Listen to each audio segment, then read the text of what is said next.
நினைச்சத செய்ய மிக சரியான நேரம் வரணும்னு நம்ம காத்துட்டு இருக்கோம். ஆனா உண்மை என்னன்னா, அந்த சரியான தருணத்தையும் சரியான சூழலையும் நாம தான் உருவாக்கணும். சூழலையும் சந்தர்ப்பத்தையும் நமக்கு நாமே உருவாக்க மனதோடு பேசலாம் வாங்க. தொடர்பு கொள்ள 0446322994 0444327777. இன்னைக்கு நம்ம நிகழ்ச்சியில மனநல மருத்துவர் அசோகன் மற்றும் சுபா சார்ல்ஸ் வந்திருக்காங்க. ரொம்ப மகிழ்ச்சி நீங்க நிகழ்ச்சிக்கு வந்ததுக்கு டாக்டர். டாக்டர், இப்போ பொதுவா ஏதாவது ஒரு டிசார்டர் இருக்கு அப்படின்னு சொன்னா பேரண்ட்ஸ்க்கு அது அவங்க சில்ட்ரன்ஸ்க்கும் வர்றதுக்கு எந்த அளவுக்கு வாய்ப்பு இருக்கு? உடல் ரீதியான நோய்களுக்கு மட்டும் இல்ல, மன ரீதியான நோய்களுக்கும் நிச்சயமா பாரம்பரியமா வருவதற்கு நிறைய வாய்ப்புகள் இருக்கு.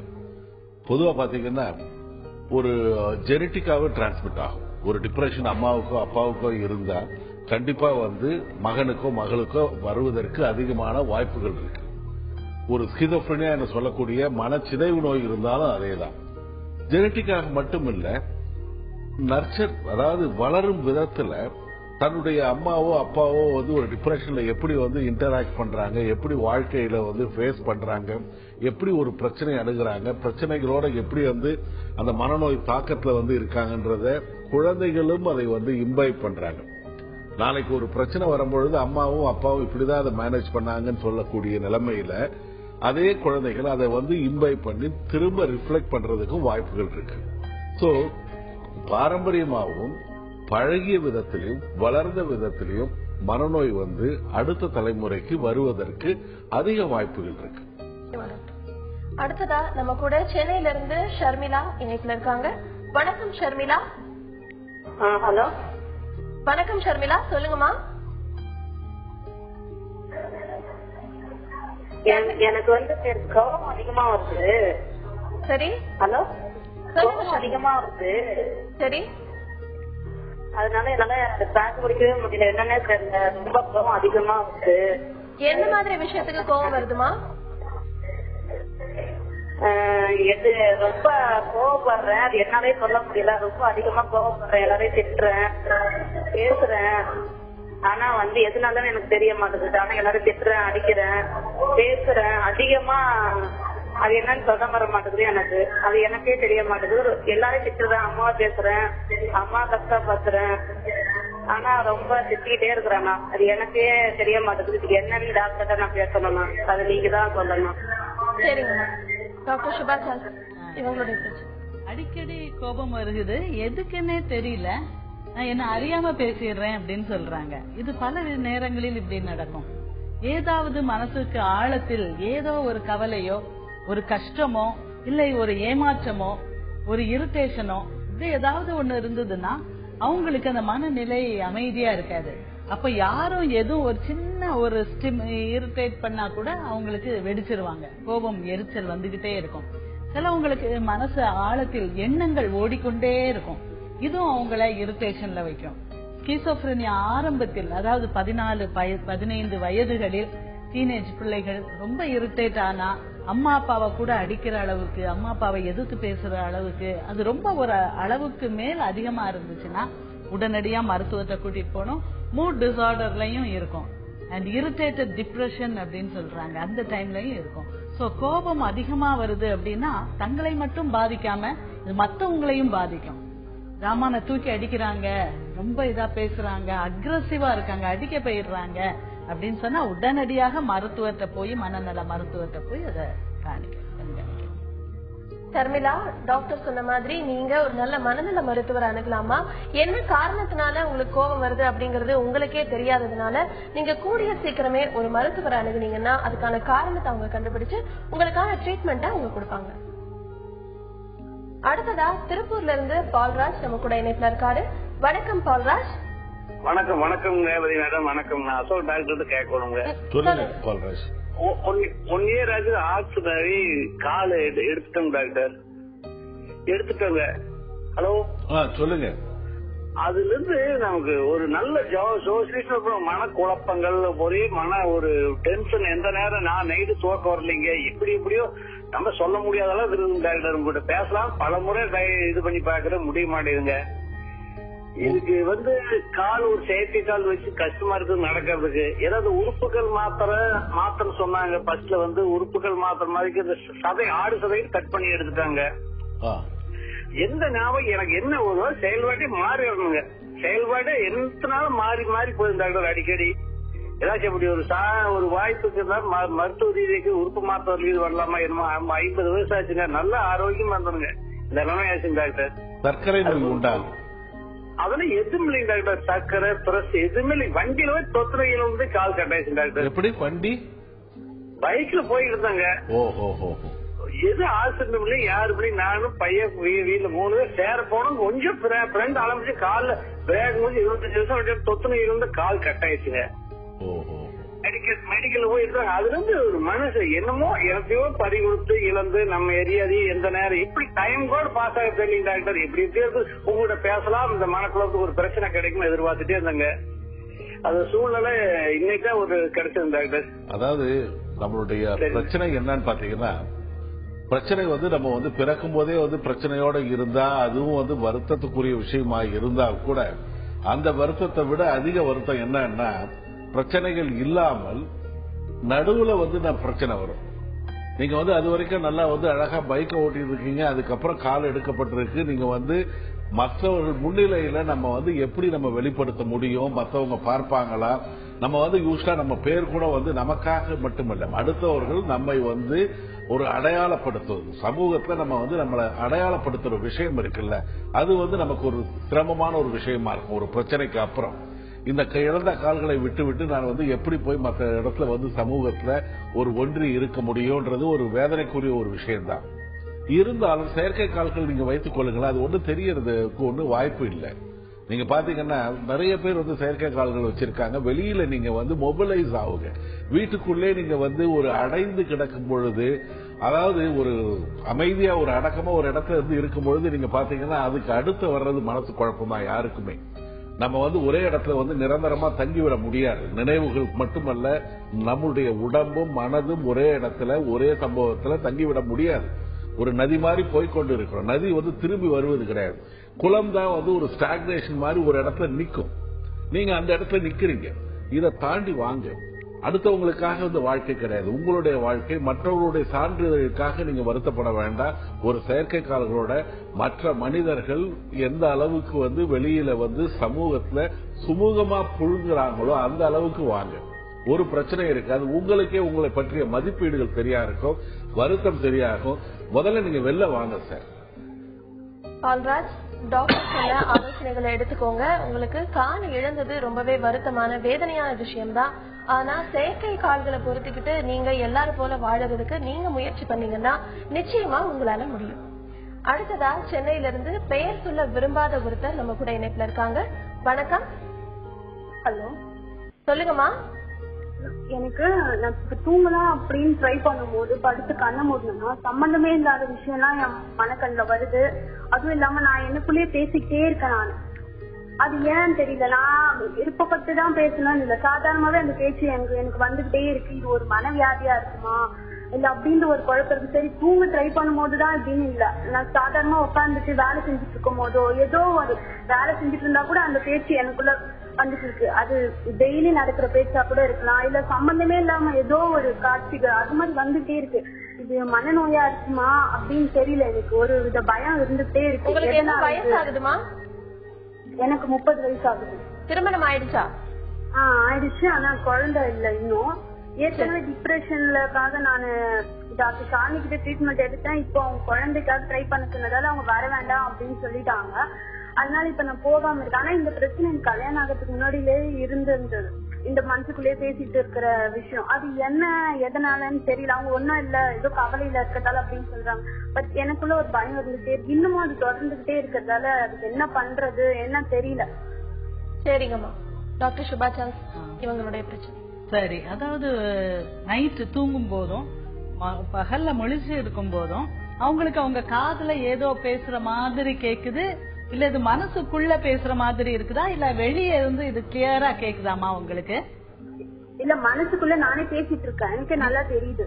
ஓ, நீங்களே தான் பேசிக்கிறீங்க, வேற வார்த்தை வேற யாருடைய சத்தமும் அப்படி கேட்கல?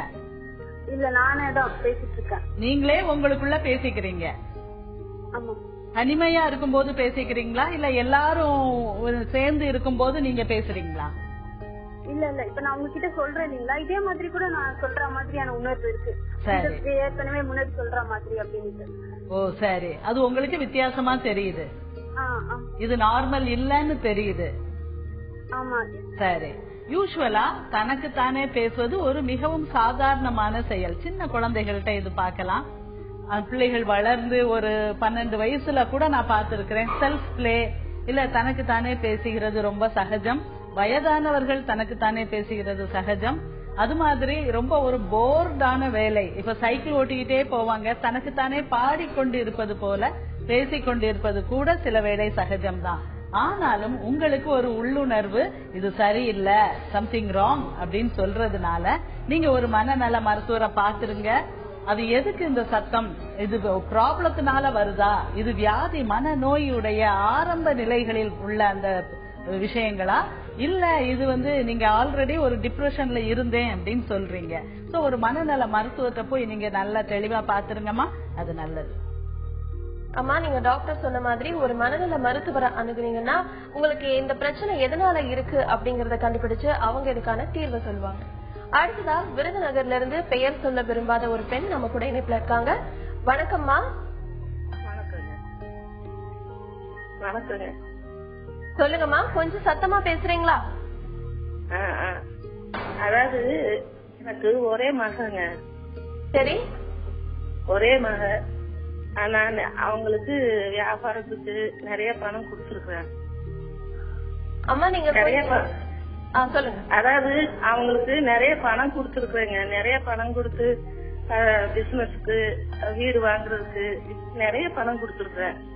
கொடுத்து ஒரு காலத்துக்கு அப்புறம் கொடுக்க முடியல என் மருமகனுக்கு. என்னால கொடுக்க முடியல. கொடுக்க முடியாதப்போ என் மகளை வீட்டை விட்டு விரட்டிட்டாரு. அப்ப எல்லார்த்தையும் சொல்லி அந்த வீடு எழுதி கொடுத்தாதான் அந்த வீட்டுல வாழ்வா அப்படிங்கிற மாதிரி அந்த வீடு எழுதி கொடுத்துருக்காரு. இப்ப அது என்ன ஆச்சுன்னா அந்த வீடை அவரு ரத்துன்னு, அதாவது வீடு தான சட்டியில மட்டும் எழுதி கொடுத்துருக்காரு. ரத்துன்னு போட்டு மகள் அந்த வீட்டுல வாழ விட மாட்டேங்கிறாரு. இப்ப அவ பிள்ளைங்களோட வாழ்றா. அதுக்காக கேஸ் போட்டிருக்கிறோம். இப்ப இதனால என் பேரன் கல்யாணம் தடைப்படுது. கேஸ் போட்டதுனால பேரன் கல்யாணம் தடைப்படுது. வர்றவங்க இது என்னமோ கேஸ் இருக்குதுன்னு அவங்க சொல்றாங்க. அந்த வேதனை இந்த பணம் கொடுத்து அங்கேயும் மருமனோடையும் வாழ முடியல. அந்த சொத்தும் பிரச்சனையில இருக்கு. அதே சமயத்துல பேரனுக்கும் கல்யாணம் ஆக மாட்டேங்குது. இந்த பிரச்சனை எங்களுக்கு குடும்பத்துல எல்லாருக்குமே மன அழுத்தத்தை கொடுக்குது. இதுக்கு நான் என்ன செய்யணும்? நானும் என் மகளும் என்ன செய்யணும்? உங்களுக்கு ஒரே பொண்ணு தானம்மா இல்ல வேற யாராவது இருக்காங்களா? பிள்ளைகள் வேற யாராவது இருக்காங்களா? ஒரே பொண்ணுங்க. என் ஹஸ்பண்ட் இறந்துட்டாங்க. என் பொண்ணுக்கு ஒரு பையன் ஒன்னும் பொண்ணு ஒன்னும் இருக்கிறாங்க. நானே பேத்திக்கு நானே கல்யாணம் பண்ணி கொடுத்துட்டேன். அதாவது பல திரைப்படங்கள்ல நீங்க பாத்திருப்பீங்க, அந்த வில்லன் அந்த குழந்தைய தூக்கி வச்சுட்டு கத்தி முனையில மிரட்டி காரியம் சாதிக்கிற மாதிரி பல திரைப்படங்களை நம்ம பார்த்திருக்கோம். அதுக்கு எதுக்கு பெரிய வித்தியாசம் இல்லை. ஒரு இமோஷனல் பிளாக்மெயில் தான். அதாவது வர்ற வரைக்கும் லாபம்னு சொல்லிட்டு அந்த நீங்க கொடுத்ததெல்லாம் எல்லா பொருளுதவியும் வாங்கி கொண்டுட்டு நிறுத்தின உடனே மறுபடியும் உங்க பொண்ணை வீட்டுக்கு அனுப்பிட்டாரு. இது கொஞ்சம் மேலோட்டமா பார்க்கும்பொழுது இதுல நீங்க கோபப்படக்கூடிய சாத்தியக்கூறுகள் நிறைய இருக்கு. சண்டை போடலாம். ஆனா ஒரே பொண்ணுன்ற பட்சத்துல உங்களுடைய பொண்ணுடைய எதிர்காலத்துல கொஞ்சம் பார்த்து இதை அணுகுங்க. ஒரு முள்ளு மேல இருக்கிற வேஷ்டி மாதிரி தான். கூப்பிட்டு அவர்கிட்ட பேசுங்க. எப்படியும் உங்க காலத்துக்கு அப்புறம் உங்களுடைய சொத்து அவருக்கு தான் வரப்போகுது. அவர் எப்படி வேற விதமான வழிகள்ல தப்பான வழிகள்ல ஏதாவது செலவு பண்றாரான்னு பாருங்க. கொஞ்சம் ஒரு சுமூகமான நிலையை உருவாக்குங்களேன். எடுத்த உடனே இப்ப ப்ராப்பர்ட்டியை கொடுத்துறாதீங்க. கொடுத்துட்டீங்கன்னா அடுத்த நிமிஷம் அதை வாங்கினதுக்கு வேணா உங்க பொண்ணு பேர்ல வேணா கூட எழுதலாம். அவருடைய பேர்ல எழுதுறதுக்கு கொஞ்சம் வெயிட் பண்ணி பண்ணுங்க. இருந்தாலும் அவர்கிட்ட பேசுங்க. சின்ன சின்ன பொருள் உதவிகளை கொடுங்க, உதவி பண்ணுங்க. பொண்ணுடைய வாழ்க்கை பாருங்க. வேற குழந்தைகள் இல்லாத பட்சத்துல ஐ திங்க் உங்களுடைய பொண்ணுடைய எதிர்காலம் முக்கியம். சில சமயம் இந்த மாதிரி ஆசைப்படக்கூடிய பேராசைப்படக்கூடிய மருமகன்கள் வாய்க்கும் பொழுது சில சமயம் என்ன பண்ண முடியும்? பேய்க்கு வாழ்க்கப்பட்டவனே மரம் ஏறிதான் ஆகணும். பரவாயில்ல, செய்யுங்க. அம்மா, டாக்டர் சொன்ன ஆலோசனைகளை எடுத்துக்கோங்க. அந்த மாதிரியான முயற்சிகளை பண்ணி பாருங்க. உங்க மருமகன் கிட்ட நீங்க முடிஞ்ச அளவுக்கு பேசி பாருங்க. இதுக்கு ஒரு நல்ல தீர்வு கிடைக்கிறதுக்கான வாய்ப்பு இருக்கு.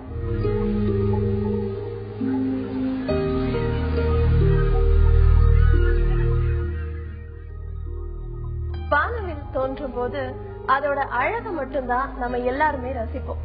அந்த வானவில்லோட தொடக்கம் எங்க, முடிவு எங்கன்னு நம்ம யோசிக்க ஆரம்பிச்சா அதோட அழக நம்ம ரசிக்க தவறிடுவோம். வானவில் போலதான் நம்ம வாழ்க்கையும். எங்க தொடங்கும் எங்க முடியும்னு நமக்கு நிச்சயமா தெரியாது. வானவில் போன்ற நம்ம அழகான வாழ்க்கையை நிதானமா அனுபவிக்க மனதோடு பேசலாம்.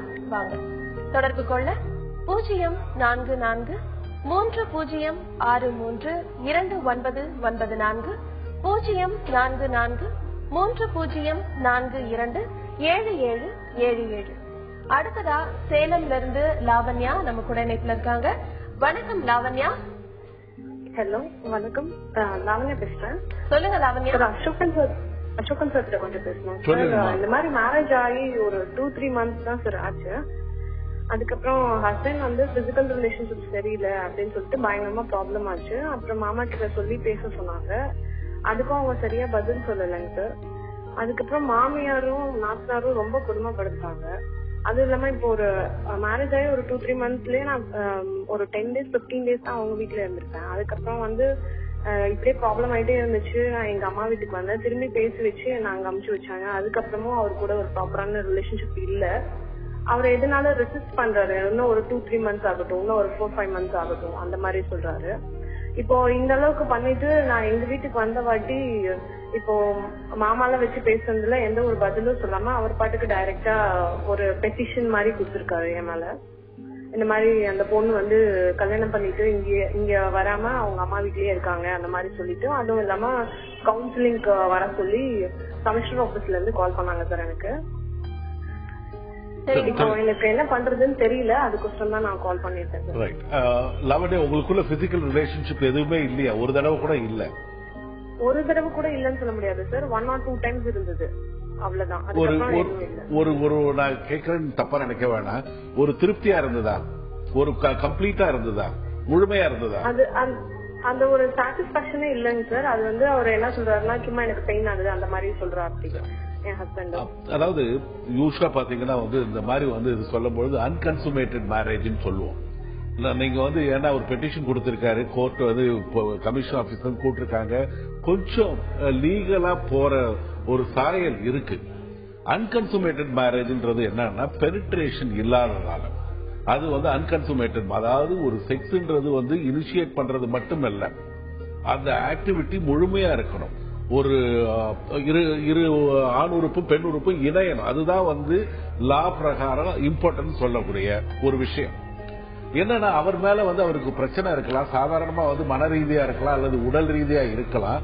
இருந்தாலும் தன்னுடைய பிரச்சனையை வந்து ஒரு டாக்டர்கிட்டயோ மருத்துவர்கிட்டயோ உங்ககிட்டயோ பேச பயந்து கொண்டு ஒரு ப்ரொஜெக்ஷன் சொல்ற மாதிரி, அதாவது தன்னுடைய பிரச்சனையை வந்து உங்க மேல வந்து அது சுமத்தி விட்டு உங்க மேல கம்ப்ளைண்ட் கொடுத்து நீங்க வரலன்னு வேற சொல்லியிருக்காரு.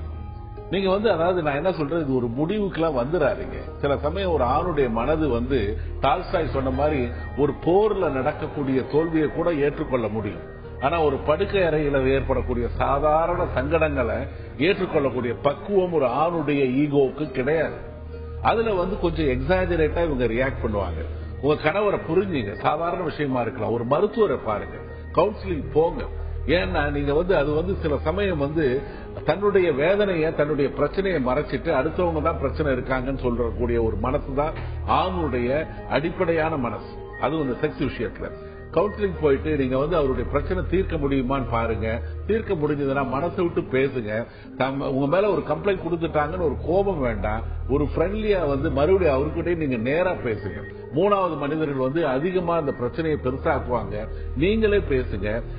என்ன கேட்டீங்கன்னா கவுன்சிலிங்க்கு முன்னாடியே நீங்க உங்க வீட்டுக்காரர்கிட்ட பேசுங்க. என்னன்றத ஒரு தெளிவா பேசுறீங்கன்னா ஒரு நல்ல ஒரு வழி பிறப்பதற்கு வாய்ப்பு இருக்குமா?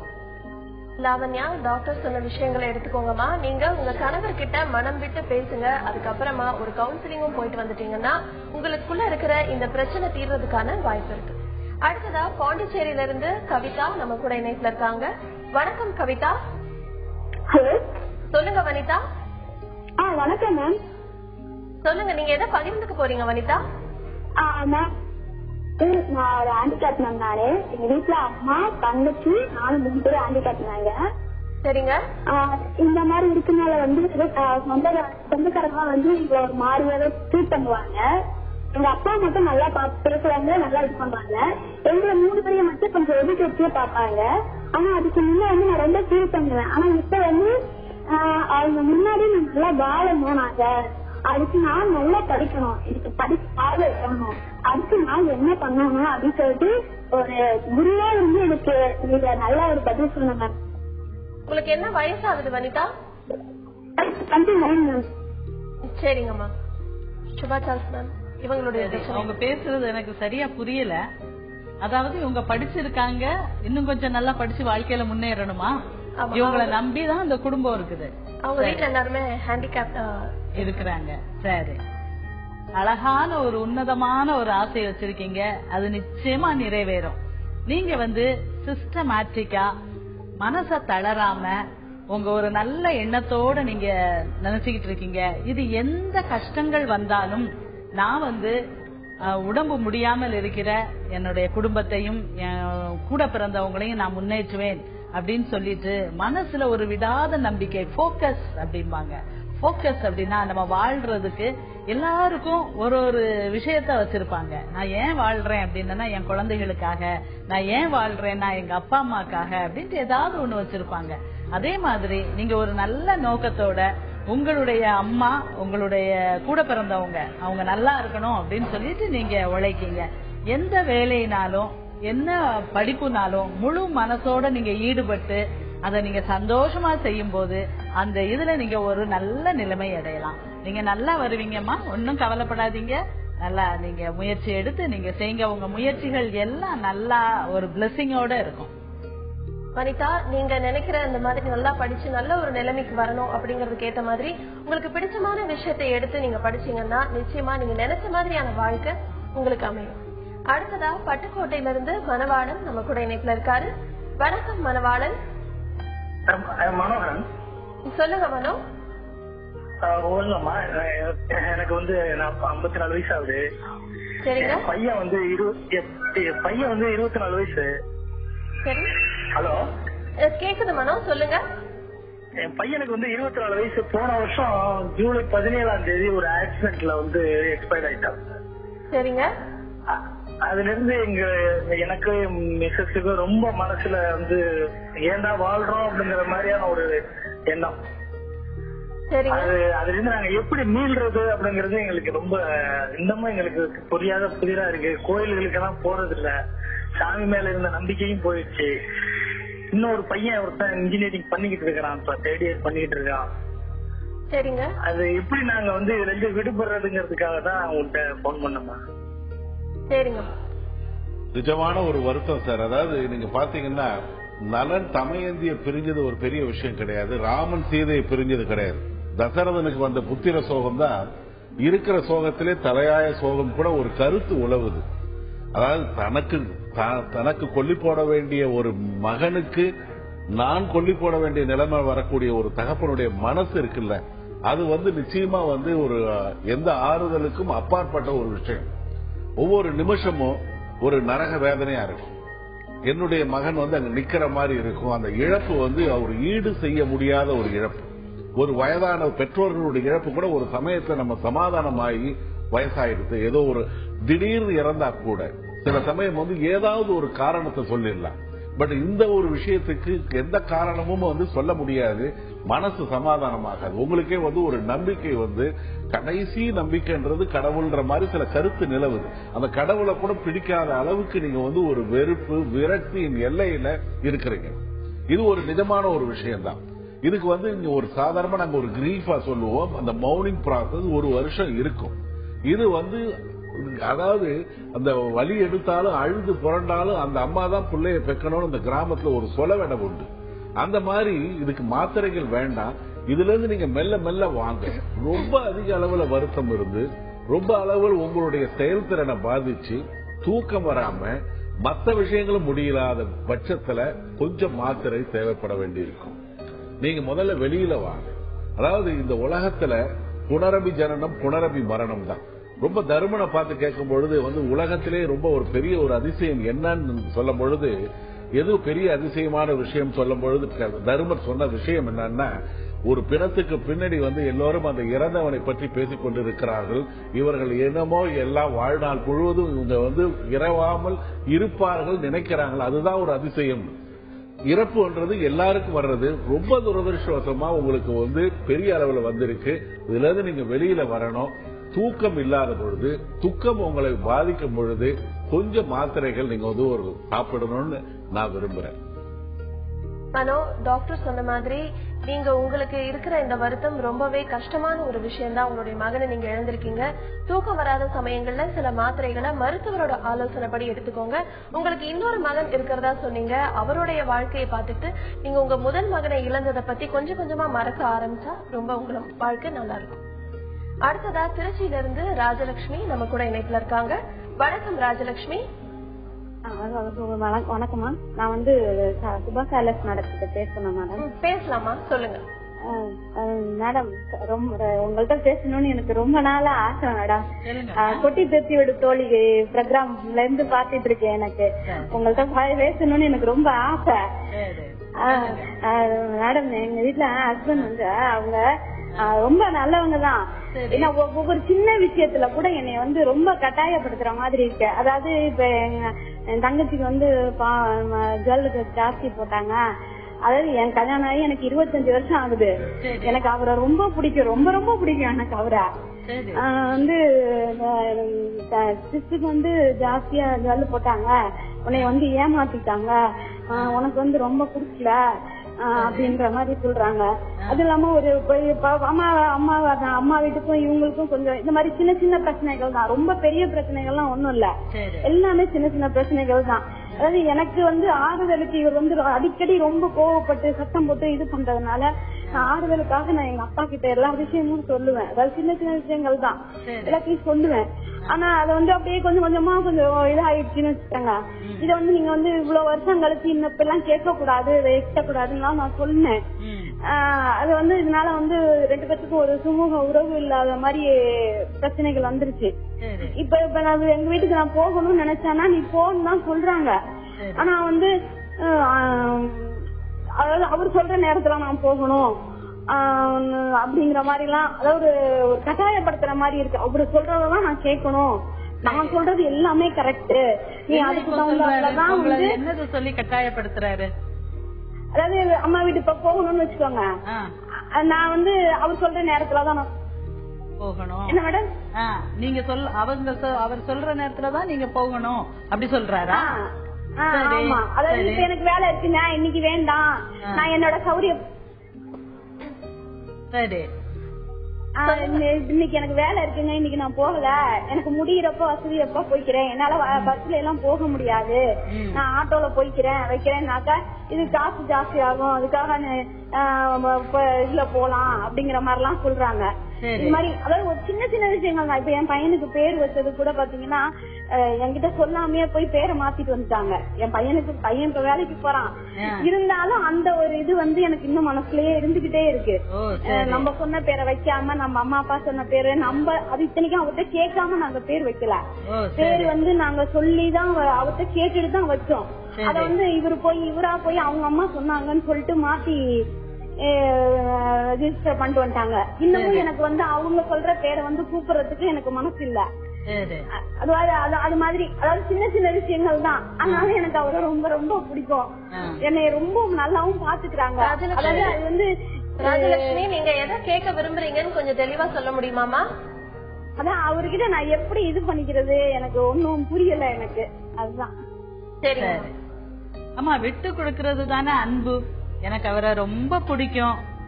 எனக்கு அவர் சின்ன சின்ன விஷயங்கள் தான் பிரச்சனை வருது. நாங்க வச்ச பேரை அவர் போய் மாத்தி வச்சுட்டாரு. அது கெசட்ல பதியாத வரைக்கும் அதை பத்தி பிரச்சனை இல்ல. அவர் ஏதோ கோயில்லையோ எங்கேயோ போய் அவர் பதிஞ்சிட்டு வரலாம். பையனும் பெரிய பையன் ஆயிட்டாரு. அந்த பையனே சும்மா இருக்கும் போது நீங்க அதை பத்தி கவலைப்பட வேண்டாமா. விட்டு கொடுக்கறது தான். நான் அன்பா இருக்கேன், எனக்கு அவரை ரொம்ப ரொம்ப பிடிக்கும் அப்படின்னா நீங்க அதை செயல்ல காட்டணும். சின்ன விஷயம் தான் சொல்றாரு. இன்னைக்கு நீ போக வேண்டாம், நாளைக்கு போகலாம் அம்மா வீட்டுக்கு அப்படின்னு சொல்றாரு. ஓகே, அது நீங்க சமாதானப்படுத்திக்கோங்க. அதுக்கப்புறம் ஒத்துக்கோங்க. அதுக்கப்புறம் தங்கைக்கு நிறைய போட்டிருக்காங்க, உனக்கு கொஞ்சம் தான் போட்டிருக்காங்க அப்படின்னு சொல்றத டேக் இட் ஈஸி. அத வேற விதத்துல காம்பன்சேட் பண்ண முடியுமா? உங்க அன்பால, உங்களுடைய அனுசரணையான ஒரு நேச்சர்னால, உங்க அப்பாக்கே அம்மாதான் எனக்கு ரொம்ப பெருசு அப்படிங்கிற போக்குல இல்லாம, எனக்கு நீங்க தான் பெருசு அப்படின்னு சொல்ற அந்த போக்கால நீங்க காம்பன்சேட் பண்ணலாம். கடைசியில பார்த்தா நகை பெருசு கிடையாது, அந்த அன்பான உள்ளம் தான் கணவனுக்கு கொடுக்கக்கூடிய சப்போர்ட்டும், கணவனோட சேர்ந்து ஒத்துழைக்கிறதும், அவரை மன குடைச்சல் இல்லாம அவரை பாத்துக்கிறதும் தான் பெரிய விஷயம். சரியா? நீங்களே சொல்றீங்க சின்ன விஷயம் தான் அப்படின்ட்டு. சோ நீங்க கொஞ்சம் விட்டு கொடுங்க. நீங்க கொஞ்சம் குனிஞ்சு போனீங்கன்னா நீங்க ஜெயிக்கலாம். சரியா? விட்டு கொடுத்தோர் கெட்டு போவதில்லை. நீங்க இதுல கொஞ்சம் நீங்க விட்டு கொடுங்க. நம்ம ஹஸ்பண்ட் தானே, எனக்கு பிடிச்ச ஹஸ்பண்ட் தானேன்னு சொல்லி கொஞ்சம் விட்டு கொடுங்க, சரியா போகும். ராஜலட்சுமி, நீங்க உங்க கணவர்கிட்ட சின்ன சின்ன விஷயங்களுக்காக அதை மன வருத்தமா எடுத்துக்காம அதை விட்டு கொடுத்து போனீங்கன்னா, நீங்க சொன்ன மாதிரி உங்களுக்கு ரொம்பவே பிடித்தமான கணவரோட உங்க வாழ்க்கை இன்னும் அதிகமான சந்தோஷத்தோட இருக்கும்.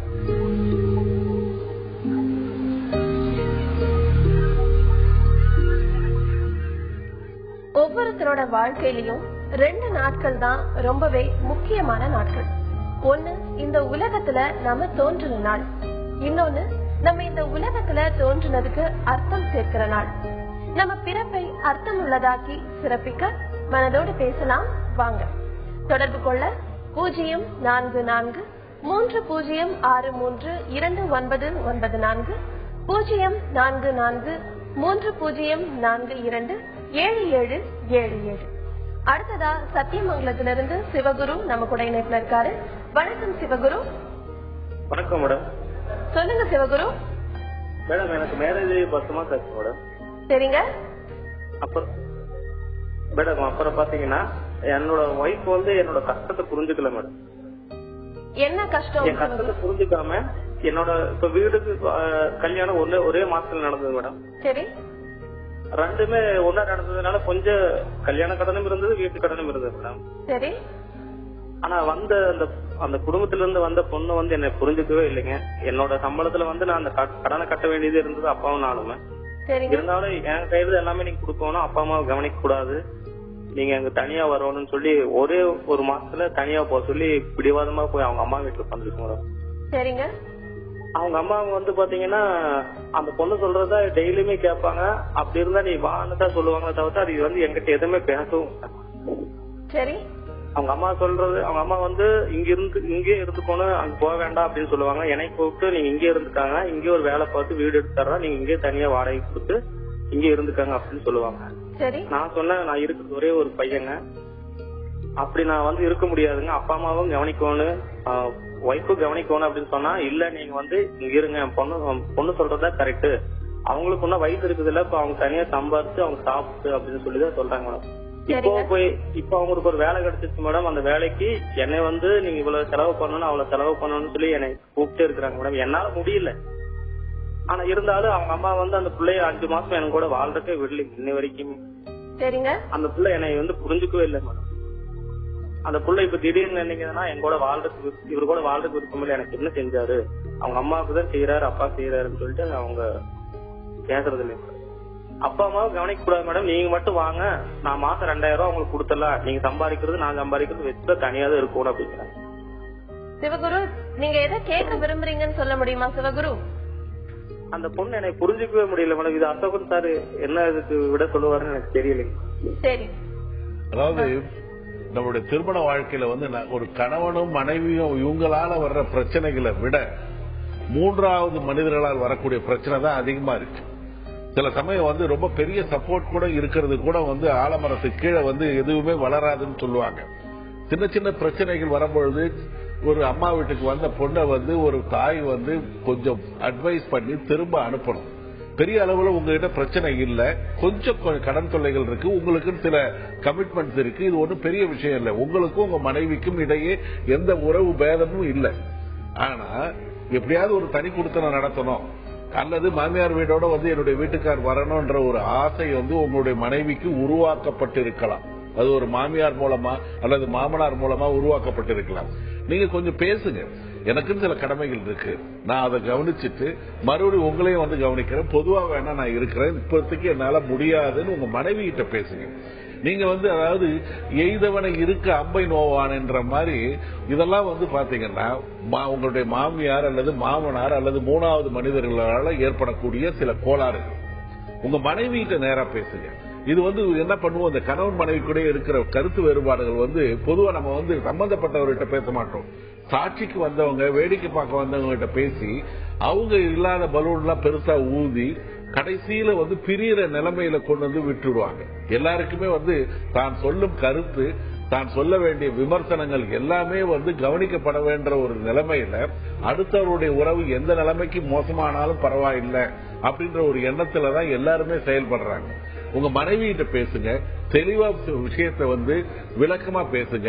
ஒரு மூணாவது மனுஷாலா 2 பேரும் சேர்ந்து உங்க வாழ்க்கையை, உங்களுடைய எதிர்காலத்தை எங்க தங்கி இருக்கணும், எப்படி பொருளாதார விஷயத்தை மேனேஜ் பண்ணணும் எல்லாத்தையுமே பேசுங்க. இதுல வந்து உங்களுடைய அம்மா அப்பாவையோ அல்லது அந்த பொண்ணுடைய அம்மா அப்பாவையோ இன்ஃபுளுயன்ஸ் பண்றதுக்கு அலோவ் பண்ணாதீங்க. சிவகுரு டாக்டர் சொன்ன மாதிரி நீங்க உங்க மனைவி கிட்ட மனம் விட்டு தெளிவா விளக்கமா என்ன விஷயம் இருக்கு அப்படிங்கறத கிளியரா பேசிடுங்க. பேசிட்டு அவங்களையும் வந்து உங்களுக்கு சஜஷன் கொடுக்க சொல்லுங்க, எப்படி உங்களுடைய கடன்கள் எல்லாம் தீர்க்கலாம் அப்படிங்கறத 2 பேரும் சேர்ந்து ஆலோசிச்சு முடிவெடுத்தீங்கன்னா உங்களுடைய வாழ்க்கை நிச்சயமா சந்தோஷமா இருக்கும். அடுத்ததா ராதிகா நம்ம கூட இணைப்புல இருக்காங்க. வணக்கம் ராதிகா. சொல்லுங்க ராதிகா, நீங்க எதை பகிர்ந்துக்க போறீங்கம்மா? எப்பவுமே மனசு படபடன்னு பயமாவே இருக்கு மாதிரி இருக்கு. சரிங்கம்மா. கூட்டத்துல போய் நல்ல ஒரு சைன் எல்லாம் போட முடியாது. ராதிகா, நீங்க கொஞ்சம் சத்தமா பேச முடியுமா? கூட்டத்துல எல்லாம் போய் என்னால ஒரு சைன் போடவே முடியல மேடம், கையெல்லாம் நடுங்குது. சரி. அப்படியே எப்பவுமே மனசு அப்படியே பயமாவே இருக்கு, படபடன்னு இருக்கு. இப்ப உங்களுக்கு பேசுறதோட அப்படியே மனசுக்குள்ள படபடன்னு இருக்கு. உங்களுக்கு என்ன வயசு ஆகுது ராதிகா? வயசு 32. திருமணம் ஆயிடுச்சாமா? திருமணம் ஆகி ஒரு ஆண் ஒண்ணு ஒரு பெண் குழந்தை ஒண்ணு இருக்கு. சரிம்மா, உங்களுடைய திருமண வாழ்க்கை எப்படி இருக்கு ராதிகா? அதெல்லாம் நல்லா இருக்கு மேடம், எந்த பிரச்சனையுமே இல்ல, நல்லா இருக்கு. சரிங்கம்மா. டாக்டர் சுபாச்சால், ராதிகா இந்த பிரச்சனைக்கு என்ன பண்ணும்? சரி, ராதிகாக்கு ஒரு ஆங்ஸைட்டி இருக்குது, ஒரு படபடப்பு, கை கால் நடுங்கிறது. ஒரு கூட்டத்துக்கு போனா அந்த இடத்துல ஒரு சின்ன வேலை கையெழுத்து மட்டும் போடணும்னாலுமே ஒரு கை நடுங்கிறது, வேர்த்து கொட்டுறது, கொஞ்சம் படபடான்ட்டு இருக்கிறது. சோ இது வந்து அத வந்து ஒரு ஜெனரலைஸ்ட் ஆங்ஸைட்டி அப்படின்னு சொல்லுவோம். சோ இந்த இது வந்து எல்லாத்துக்குமே இருக்கும். ஒரு முக்கியமா ஒரு இடத்துல போகணும், எவ்வளவோ தைரியமா இருந்தாலும் ஒரு சின்ன ஒரு விஷயத்துக்கு போகும்போது ஒரு எதிர்பார்ப்போட நம்ம உடம்பு வந்து அதுக்காக அது ரெடி ஆகும். அப்ப ரெடி ஆகும்போது கொஞ்சம் படபடப்பு, வேர்த்து வர்றது அதெல்லாம் சகஜம். எல்லாரும் ஒரு ரோபோ மாதிரி அப்படியே போய் செய்ய முடியாது. சோ இது உங்களுக்கு 32 வயசுல வந்திருக்குது. இது வந்து முதல்ல நீங்க என்ன ஆகுமோ அப்படின்னு நினைக்கிற அந்த நினைப்பை விட்டுருங்க. நம்ம அங்க போறோம், யாரும் நம்மள பாப்பாங்களோ, எதுவும் ஆயிருமோ அப்படின்னு நினைக்காம எல்லாம் நல்லதுக்கு தான் இருக்கும், எல்லாம் நல்லதுக்கு தான் நடக்கும் அப்படின்னு சொல்லிட்டு ஒரு டேக் இட் ஈஸி மனப்பான்மைக்கு வாங்க. அதாவது விஷயங்களை வந்து நடக்க நடக்க நான் எதிர்கொள்ளுவேன், அழகா நான் எல்லாத்தையும் சமாளிப்பேன், என்னால முடியும் அப்படின்னு சொல்லிட்டு அந்த தன்னம்பிக்கையை நீங்க வளர்த்து கொள்ளுங்க. இந்த தன்னம்பிக்கை வளர்க்கறதுக்கு சில டேப்லெட்ஸ், அதாவது சில சத்துக்கள் குறைபாடு இருந்துச்சுனாலும் மனசு சீக்கிரம் பயந்துக்கிடும். இவ்வளோ ஒரு பெரிய விஷயம் நடந்தா தான் பயப்படணும்னா சின்ன விஷயத்துக்கு கூட சில வேளை மனசு பயந்துக்கும். அப்ப வந்து உங்களுக்கு மன வலிமை இல்லை. அப்ப அதுக்குரிய சத்துக்களை நீங்க சாப்பிட்டுக்கிட்டீங்கன்னா அந்த சத்து கிடைக்கும். உங்களுக்கு இந்த படபடப்பு இருக்கும் போதே நீங்க மன பயிற்சி மூலமா மாத்திரைகளையும் சாப்பிட்டு அதோட மன பயிற்சியும் எடுத்து இது எல்லாத்தையும் இப்படி வர்றத சரி பண்ணிடலாம். ராதிகா, உங்களுக்கு ஒருவேளை சத்து குறைபாடுனால கூட இந்த மாதிரியான பயங்கள் இருக்கலாம் அப்படின்னு டாக்டர் சொல்லியிருக்காங்க. அதுக்கான மாத்திரைகளை எடுத்துக்கோங்க, அது போக மன பயிற்சி பண்ணுங்க. ஒரு இடத்துக்கு போகும்போது அங்க என்ன ஆயிடுமோ அப்படின்னு நினைக்காம நீங்க மன வலிமையோட தன்னம்பிக்கையோட இருந்தீங்கன்னாலே இந்த பயம் உங்களை விட்டு நீங்கிடும்.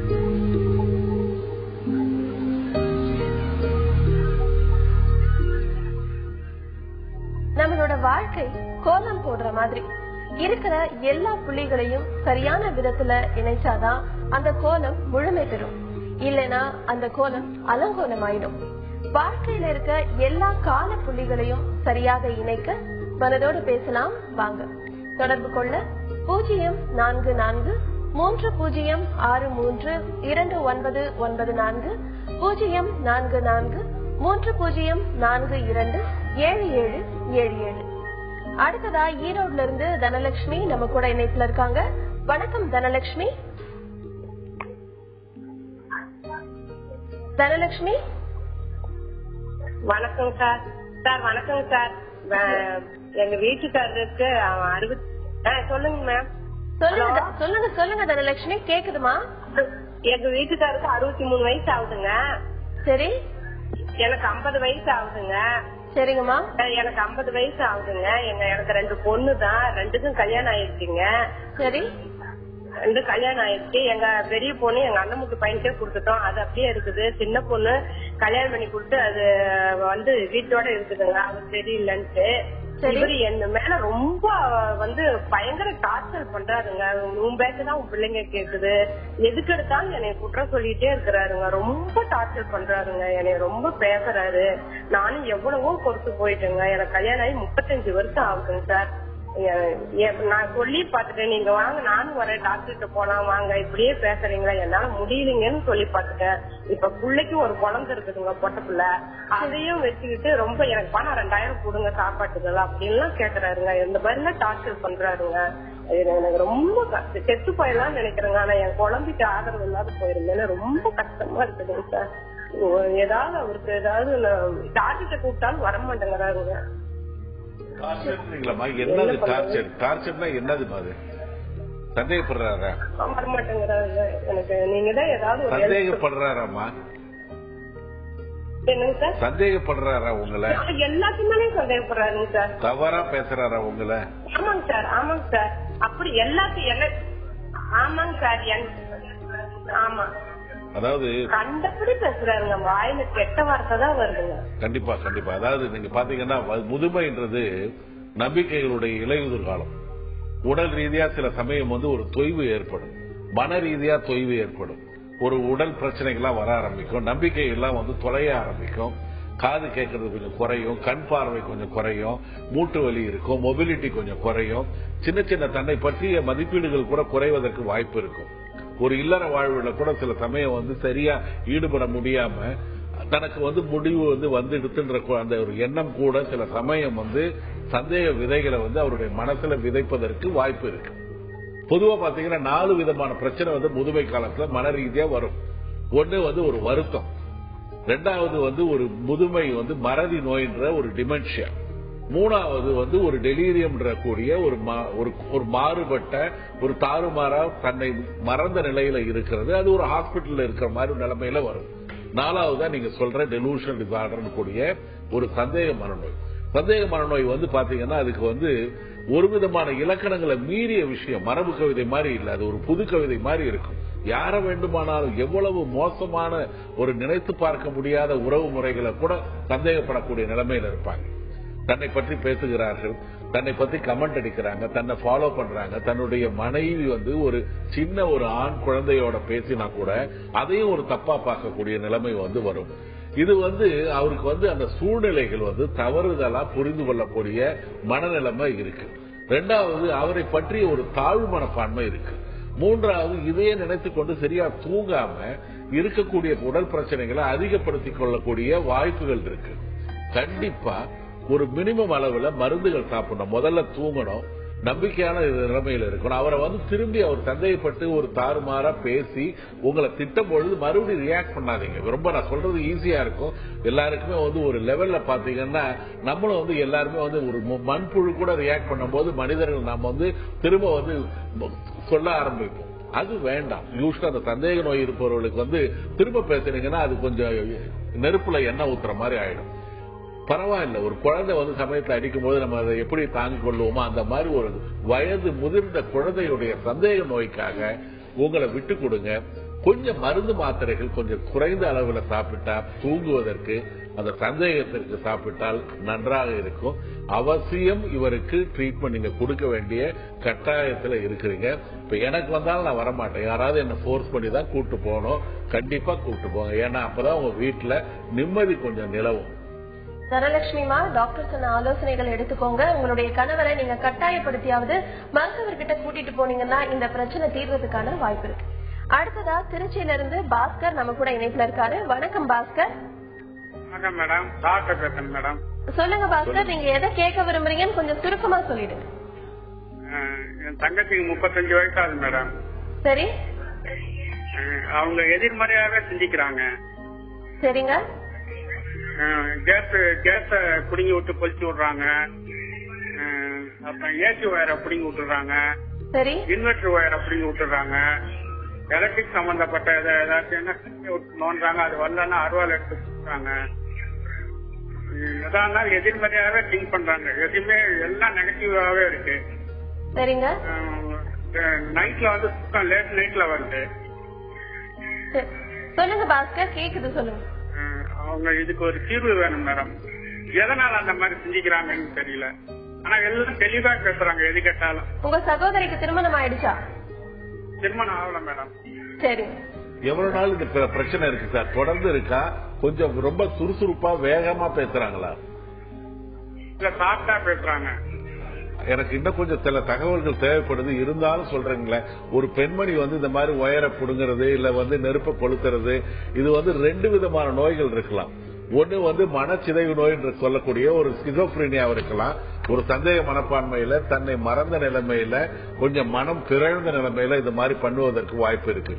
அல்லது மன எழுச்சி நோயும் கொஞ்சம் மனச்சிதைவு நோயும் சேர்ந்த ஒரு கலவையில ஒரு அந்த ஸ்கிசோ அஃபெக்டிவ் கூட சொல்லுவாங்க. ஏன்னா எனக்கு வந்து இன்னும் தகவல்கள் இருந்தால்தான் என்னால வந்து உறுதியா வந்து இந்த நோயின்னு சொல்ல முடியும்.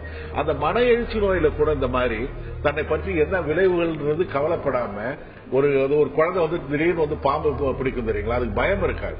ஆனா இந்த வளர்ந்த ஒரு 35 வயது பெண்மணி இந்த மாதிரி பண்றாங்கன்னா கொஞ்சம் மனம் பாதிக்கப்பட்டிருக்காங்க, கொஞ்சம் மனநோய் இருக்கு.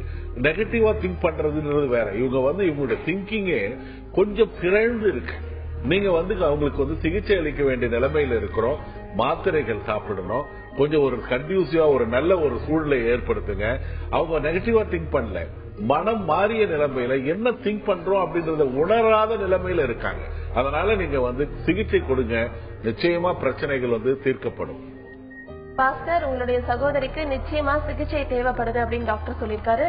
அதுக்கு என்ன சிகிச்சை தேவைப்படுதோ ஒரு மருத்துவர் அணுகுனீங்கன்னா அதற்கான சிகிச்சையை அவங்க கொடுப்பாங்க. நம்ம நிகழ்ச்சிக்கு வந்து நேயர்களோட கேள்விகளுக்கெல்லாம் ஆலோசனைகள் வழங்குனீங்க. நன்றி டாக்டர் அசோகன், நன்றி டாக்டர் சுபா சார். நம்ம நிறைய பேர் சொல்லி கேட்டிருப்போம், வாழ்க்கைய ஒரு தடவை தான் வாழ முடியும்னு. ஆனா உண்மை என்னன்னா நம்ம தினம் தினம் மறுபடியும் வாழ முடியும். மரணம் மட்டும்தான் ஒரே ஒரு முறை வரும். மரணம்ங்கிற அந்த கடைசி தருணம் வர்றதுக்குள்ள நாம மன மகிழ்ச்சியோட வாழ்ந்திட மனதோடு பேசலாம் வாங்க. மீண்டும் நாளை சந்திக்கலாம். அதுவரை உங்களிடமிருந்து விடைபெறுவது அன்புடன் ரேவதி.